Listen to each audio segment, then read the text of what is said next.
Hello दोस्तों, welcome back to my YouTube channel Maths plaza.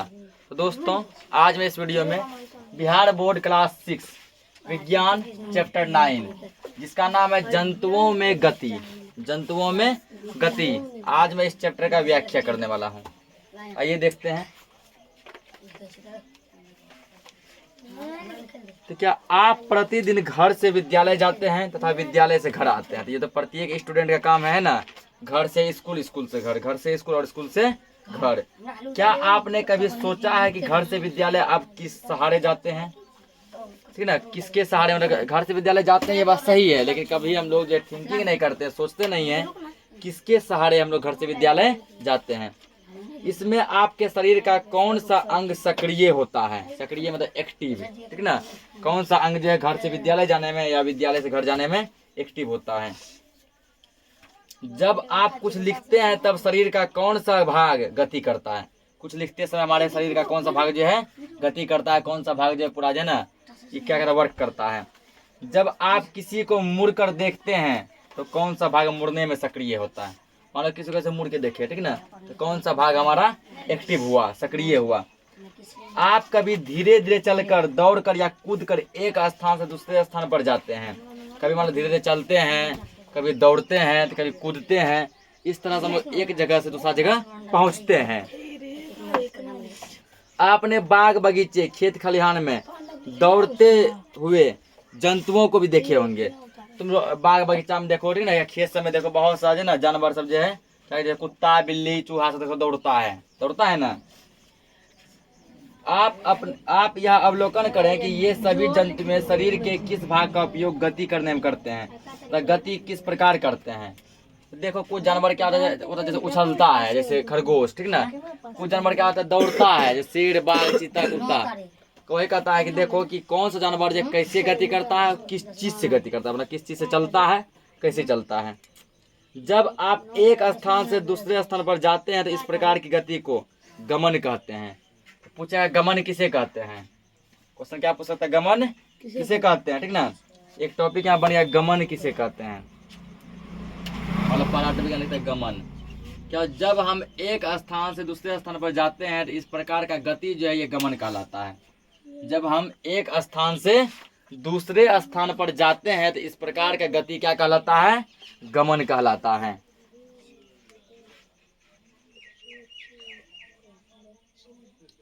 आप किसी एक स्थान पर स्थिर होकर लिखते हैं, किसी को मुड़कर देखते हैं, किसी भी दिशा में शरीर को झुकाते हैं तो इसे शरीर के अंगों की गति कहते हैं।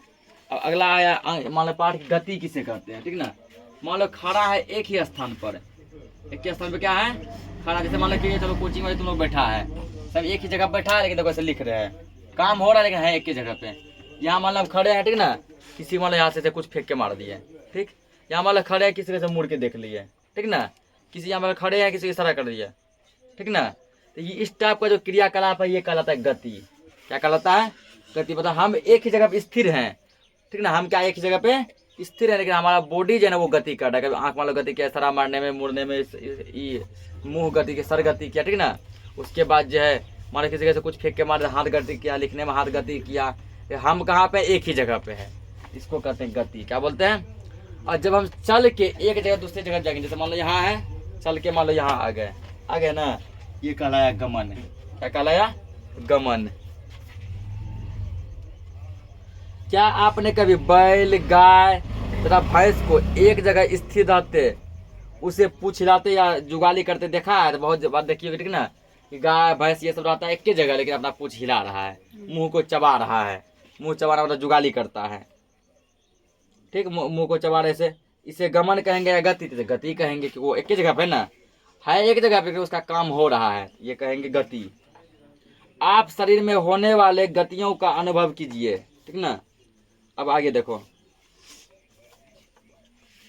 मानव शरीर में गतियां, मतलब मानव कैसे गति करते हैं। पहला टॉपिक क्या दिया, मानव शरीर में गतियां, कि मानव जन किस प्रकार गति करते हैं। तो अगला टॉपिक लिख देते हैं, आइडिया लगा कौन कौन टॉपिक इसमें पढ़ रहे हैं हम लोग।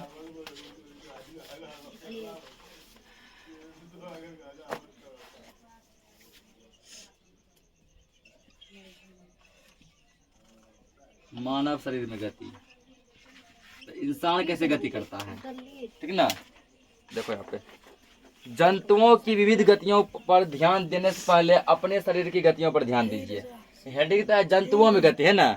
जंतु मतलब होता है जानवर, मतलब जानवरों में गति के बारे में जानेंगे, जानवर कैसे चलता है। पर जानवर के गति के बारे में बाद में जानिएगा, उससे पहले थोड़ा सा जान लो कि तुम जो है अपने गति कैसे करते हैं, ठीक ना। हम लोग जो अपना शरीर का गति कैसे करते हैं, पहले थोड़ा अपने बारे में जान लो, फिर जानवर के बारे में भी जान लेंगे।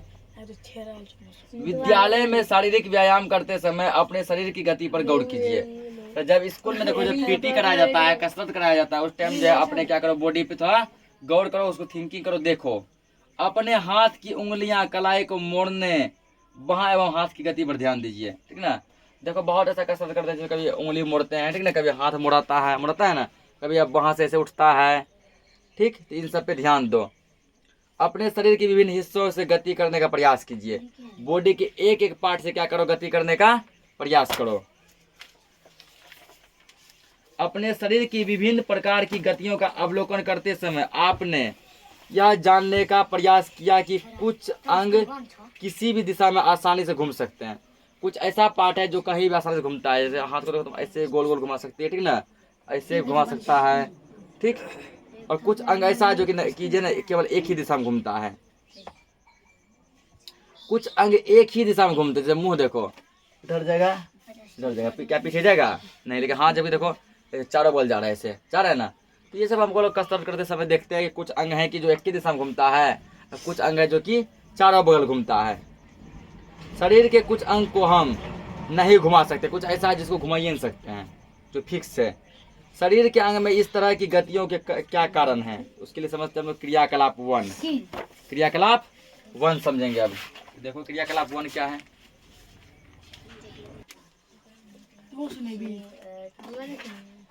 आगे देखो क्रियाकलाप 1 समझो। एक तख्ती को अपने हाथ पर डोरी या रस्सी से क्या कीजिए, बांध लीजिए, ठीक ना। एगो इतना बड़ा लो करची यहाँ से यहाँ तक बड़ा वाला, ऐसे करके उसको क्या करो, यहाँ पे बांध लो, थोड़ा ऐसे बड़ा लेना, यहाँ से यहाँ तक लेना है, रस्सी से क्या किया, इसको बांध लिए ना।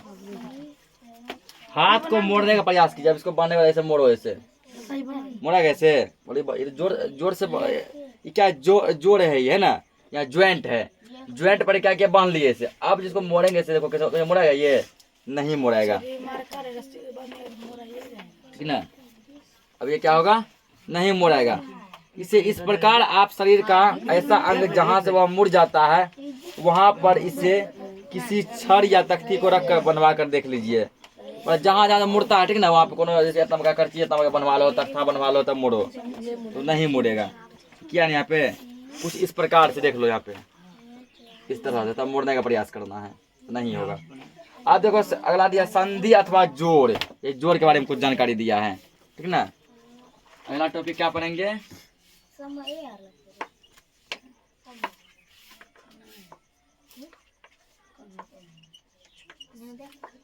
संधि या जोड़।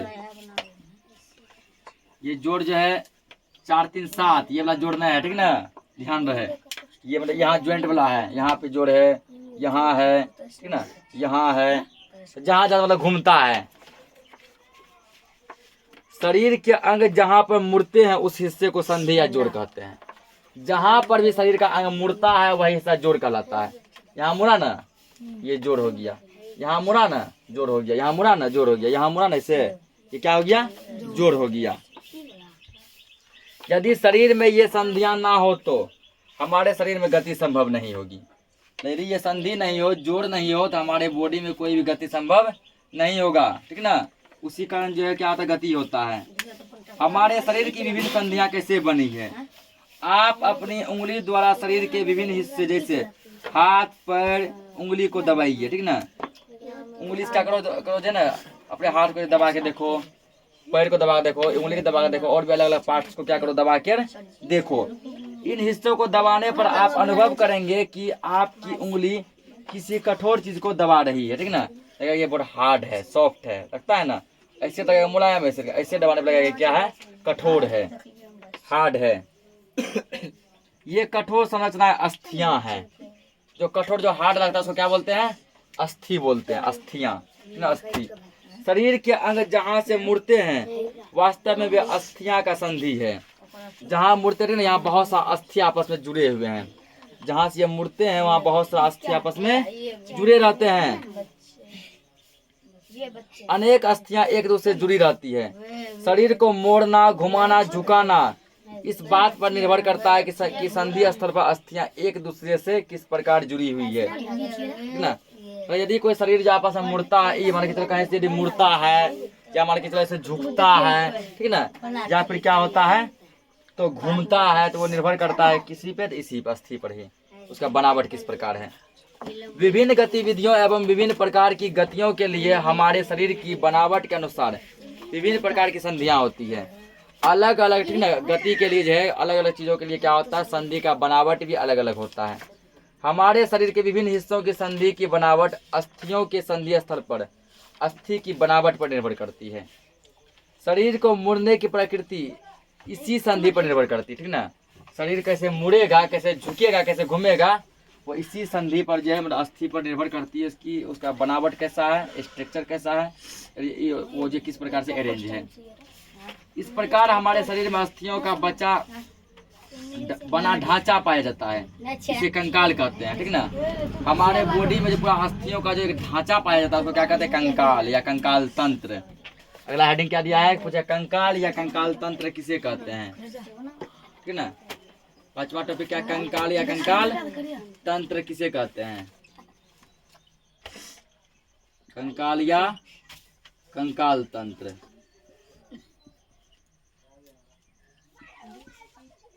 कंकाल या कंकाल तंत्र किसे कहते हैं। ये हुआ कंकाल या कंकाल तंत्र। कंकाल तंत्र इसको बोल दो या फिर क्या बोलो, केवल कंकाल बोलो, ठीक ना। ये क्या है, तो हमारे शरीर में, ठीक ना, अस्थियों का बना एक ढांचा पाया जाता है। ये देखो, ये क्या केवल अस्थि का बना है, केवल किसका बना है, अस्थियों का बना है। इसे कंकाल या कंकाल तंत्र कहते हैं। कंकाल भी कह सकते हैं और कंकाल तंत्र भी कह सकते हैं। अगला दिया अब जोड़ के प्रकार, यानी संधि के प्रकार। ये कितने प्रकार के होते हैं, ठीक ना। ये बहुतों प्रकार के होते हैं। जिसे पहला हम लोग देखे आप क्या, तो कंधे की संधि, कंधा यहाँ पे जो ज्वाइंट, यहाँ भी ज्वाइंट, तो कंधे की संधि इसको हम लोग समझते हैं।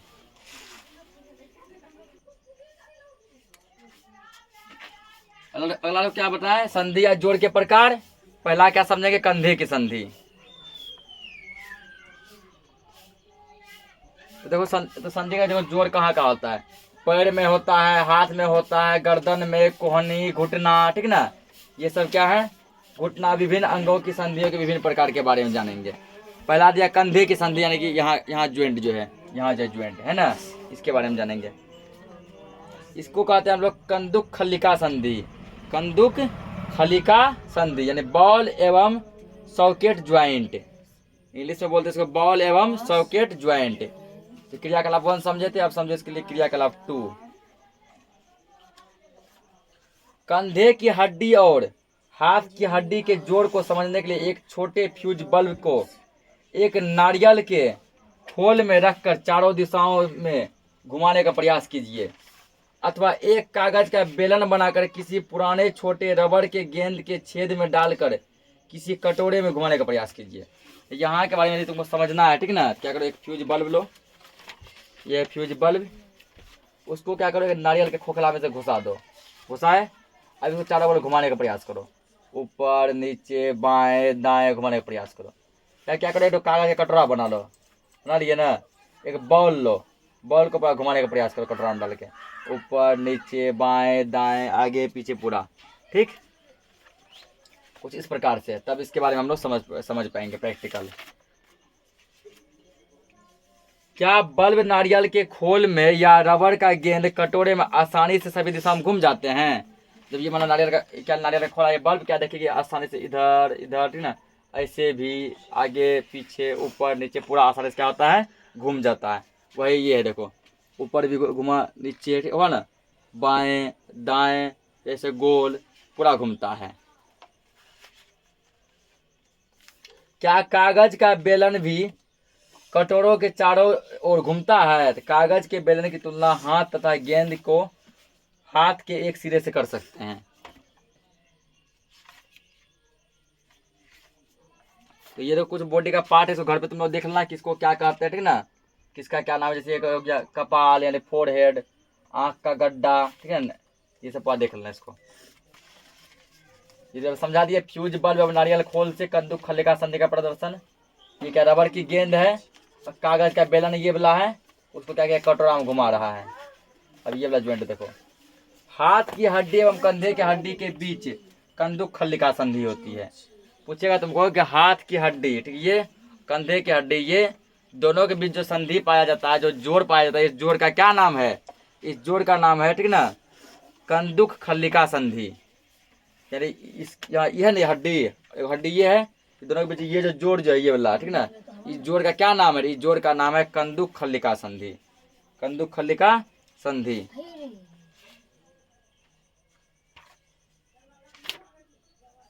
आगे देखो, अब कोहनी की संधि एवं घुटने की संधि। कोहनी इसको कहते हैं ना, कि कोहनी का संधि और घुटना का संधि, इसको समझते हैं।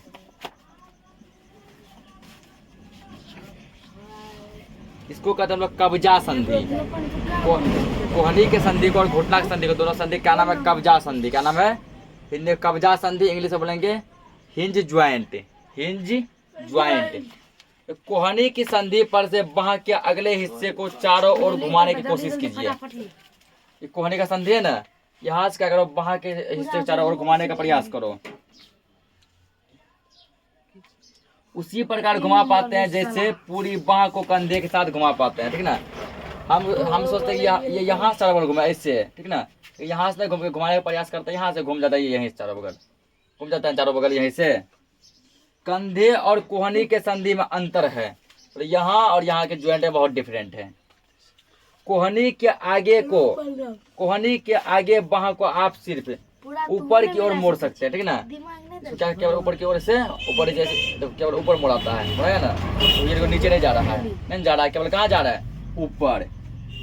ठीक वैसे ही जैसे दरवाजे में लगे कब्जे के कारण दरवाजे को एक ही ओर खुलता है। दरवाजे में कब्जा लगा रहता है, वो केवल पीछे खुलेगा, आगे तुम खींचो नहीं खिंचाता, नहीं खिंचाता है, केवल पीछे ये खुलता है। यही की है, केवल ऐसे आता है एक के साइड। इसे कब्जा संधि या हिंज ज्वाइंट कहते हैं। यहाँ के जोड़ को सेम पैर में भी वही काम होगा, पीछे जाकर आगे ये नहीं जाता है, ठीक ना। इसको कहते हैं हिंज ज्वाइंट या कब्जा संधि। ऐसी ही संधि घुटने में भी मिलती है। ये दरवाजे का कब्जा है ना, जैसे एक बगल घूमता है, एक बगल नहीं घूमता, वही काम यहाँ भी है। ये केवल ऊपर जाएगा, नीचे नहीं आएगा। ये देखो, ये घुटना का अस्थित केवल पीछे जाएगा, आगे नहीं जाता है, एक के साइड। कब्जा भी एक के साइड होता है।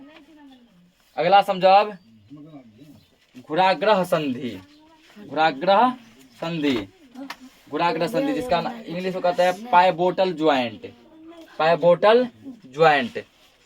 गर्दन तथा सिर को मोड़ने वाली संधि को घुराग्रह संधि कहते हैं।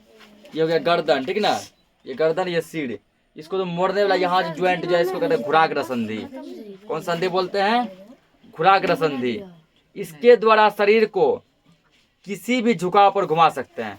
घुराग्रह, इसके कारण जो कहीं भी शरीर को किसी भी झुकाव पे कितना झुका सकते हैं, कितना ज्यादा घुमा सकते हैं। सिर को आगे पीछे दाएं बाएं घुमा सकते हैं, ठीक ना, आगे पीछे घुमा, दाएं बाएं। इन गतियों को करने का प्रयास कीजिए, चेक कर लेना करके। यह गति हमारे हाथ की गति से किस प्रकार भिन्न है? देखो, हमारे हाथ से बिल्कुल अलग है ना। हाथ का केवल ऊपर हुआ था, ठीक, ना बाएं ना दाएं।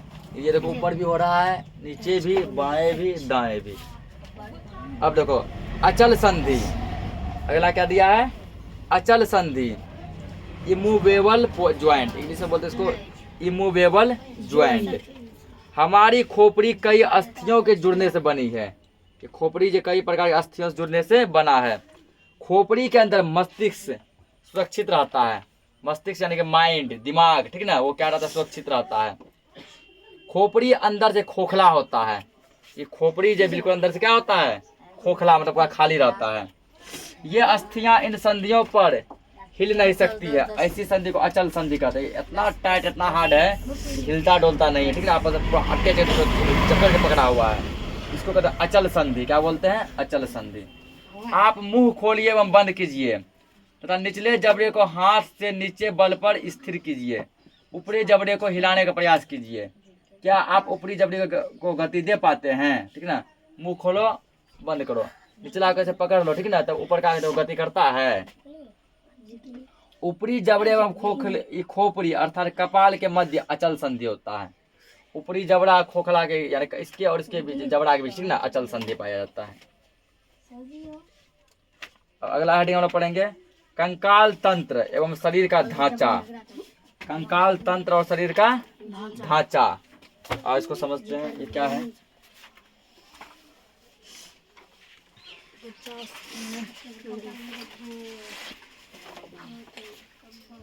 देखो क्या दिया है, आपने मकान बनते समय देखा कि मकान का ढांचा तैयार करने के लिए लोहे के छड़ों को एक दूसरे से बांधा जाता है। पिलर बनाते हैं, पिलर लोहा का छड़ जो होता है उसको देखो क्या करते हैं, आपस में बांधते हैं। पहले वो चारों छड़ पर गाड़ते हैं, ठीक ना, उसके बाद क्या करते हैं उसको चूड़ी जिसे बना के जो है ऐसे रिंग जैसा उस पर डाला जाता है। मकान का स्तंभ तथा छत तैयार करने में छड़ों का प्रयोग किया जाता है। स्तंभ यानी नीचे का, ठीक है, पिलर और छत तैयार करने में क्या लगता है, छड़। पिलर में भी छड़ यानी स्तंभ में, ऊपर इस छत में भी छड़ लगता है। तब इसे सीमेंट बालू गिट्टी के साथ मिलाकर इसके ऊपरी ऊपर ढाला जाता है, ठीक ना। पहले छड़ का क्या करता है, पूरा खांचा बनाता, ठीक ना। उसके बाद क्या करते हैं, सीमेंट बालू गिट्टी से छत डाल देते हैं, तो इस प्रकार मकान बन जाता है। क्या बिना छड़ के मकान स्थिर रह सकता है? तो इसे आकृति प्रदान की जा सकती है, यदि बिना छड़ का हम छत पिटेगा नहीं। छत किस पे टिका होता है, छड़ पे। छड़ नहीं तो छत नहीं। क्या आपने मिट्टी के घर की छत को देखा है? तो मिट्टी का घर होता है उसका कभी छत को देखो, जिसमें खपड़ा बिछाने से पहले बांस या बांस की फट्टी को बांधकर छप्पर के रूप में बनाया जाता है। जो मिट्टी का घर देखा गया फूस का घर, तो उसमें देखो डायरेक्ट खपड़ाने रखते हैं। पहले बांस का क्या बनाते हैं, छप्पर, या बांस को फाड़ के उसका क्या बनाते हैं, छप्पर, जो ठाठ भी कहते हैं। तब उस पर या तो टीना ठोका जाता है या खपड़ा रखा जाता है। ठीक यही कंडीशन हमारे बॉडी में भी है, ठीक ना। हमारे शरीर की सभी अस्थियां ठीक इसी प्रकार शरीर को एक आकृति प्रदान करने के लिए ढांचे का निर्माण करती है, ठीक ना। जिस तरह छड़ से ढांचा बनता है, हमारे शरीर के का भी क्या होता है, इससे ढांचा बनता है। और ऊपर से मांस क्या करता है, मांसपेशियां उसको जकड़ के रखता है।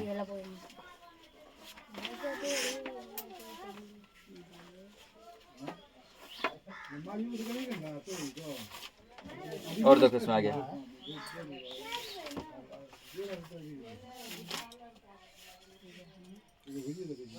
अगला, जैसे मान के चलो हेडिंग तुमको दिया है, ठीक ना, कंडरा किसे कहते हैं। और बहुत सा हेडिंग इसमें आया उसको नहीं लिखे हैं। कंडरा किसे कहते हैं?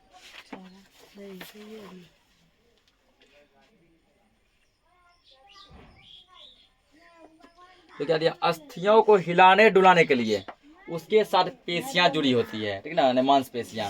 कोई भी अस्थि तब हिलता डुलता है जब उसके साथ क्या जुड़ा रहता है, मांसपेशियां जुड़ा रहता है, ठीक ना। ये पेशियां अस्थियों से एक विशेष प्रकार के रेशों से जुड़ी रहती है। रेशों मतलब धागा वगैरह मान लो कुछ, ठीक ना, बहुत विशेष स्पेशल प्रकार के रेशों से जुड़ी रहती है, ठीक। इन रेशों को कंडरा कहते हैं। अस्थि जो है मांसपेशियों से जिस रेशे से जुड़ी होती है, ठीक ना, अस्थि मांसपेशियों से जिस रेशे के माध्यम से जुड़ी होती है उसी रेशे को क्या कहते हैं, कंडरा कहते हैं। इस प्रकार दो अस्थियां आपस में विशेष प्रकार के रेशों से जुड़ी रहती है, ठीक ना। इन रेशों को स्नायु कहते हैं। यहाँ जो है उस प्रोसेस को ज्वाइंट को कंडरा कहते हैं, और ये जो रेशा है इस रेशे को स्नायु कहते हैं।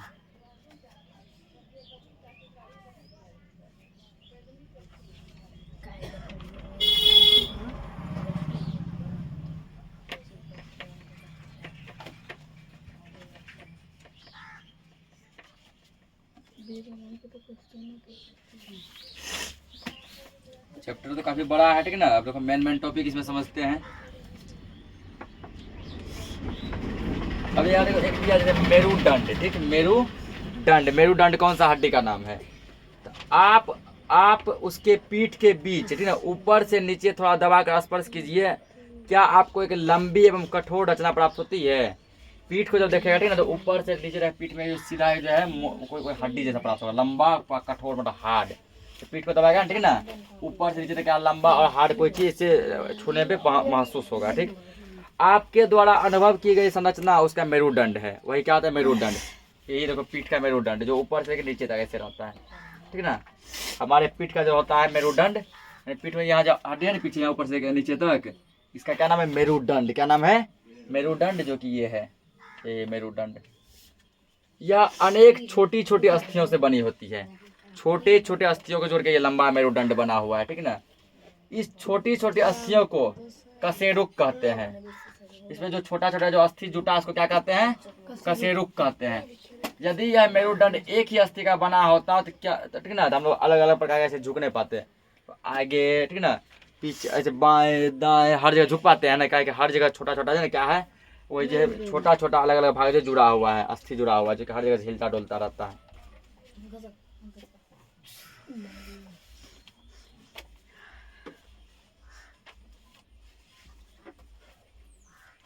आगे देखो, बोला है अपने मित्र को खड़े होकर हाथों से किसी दीवार को धक्का लगाने बोलिए। ऐसे बोले धक्का लगाने है, ठीक। आप देखेंगे कि आपका मित्र दीवार पर धक्का लगाता है तो उसके कंधों के समीप दो उभरी हुई अस्थियां दिखाई देती है। जब ऐसे धक्का लगाया, ठीक ना, यहाँ पर जो एगो यहाँ पर एगो यहाँ पे क्या होगा, दो अस्थियां दिखाई देगा कुछ इस प्रकार से, नहीं इस प्रकार से ना, कंधे की अस्थियां ऐसे दिखाई देगा। तो इसको क्या कहते हैं हम लोग, तो इसको कहते हैं कंधे की अस्थियां। क्या बोलते हैं, कंधे की अस्थियां। अरे आगे पसरी पिंजर जो यहाँ लगा होता है, पसरी पिंजर, पसरी पिंजर समझ गई। आगे देखिए, देखो ये कमर की अस्थियां, कहाँ का ये है, कमर, ये देखो दोनों जांग है। ये कमर की अस्थियों को श्रेणी अस्थियां भी कहते हैं। इसको क्या कहते हैं, श्रेणी अस्थियां भी कहते हैं। ये बॉक्स के समान एक जैसी संरचना बनाती है, बॉक्स डब्बा जैसा, जो अमाशय के नीचे पाया जाता है। यहाँ तो अमाशय, उसके नीचे यहाँ पे कमर पाया जाता है, ठीक है ना। इनको स्थिर रखने के लिए धरातल बनाता है। औरतों में यह थोड़ा बड़ा और ज्यादा कटोरा नुमा होता है, ठीक है ना। औरत में ये कमर का हड्डी थोड़ा क्या होता है, बड़ा होता है, और पुरुष में थोड़ा क्या होता है, ये छोटा होता है। माता के गर्भ में पल रहे शिशु की को स्थिर रखा जाता है, ठीक ना। तो माता के गर्भ में जो शिशु जो पलता है, जो बच्चा जो पलता है, जो वो इसी में स्थिर रहता है। मतलब ये क्या, इसी में नहीं, मतलब ये स्थिर रखता है उसको। आगे तो क्या है, उपास्थि, ठीक है। उपास्थि किसे कहते हैं,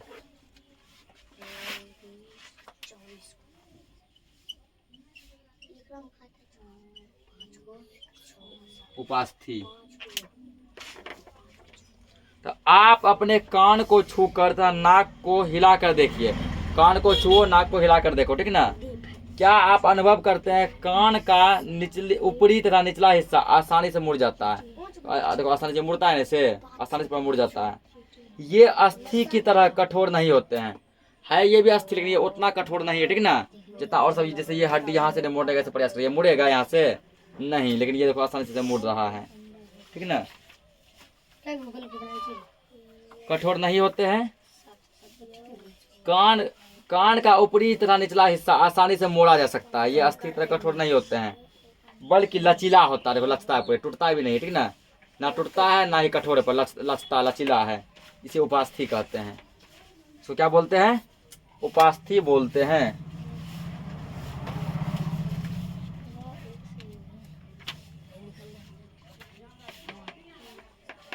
तो बाकी तो चैप्टर का लंबा है, 2-4 पेज और बचा है, इसको तुम लोग घर पे पढ़ के खत्म कर लेना, ठीक। तो हम लोग मिलते हैं नेक्स्ट लेक्चर में इसका क्वेश्चन आंसर के साथ। तब तक के लिए जय हिंद।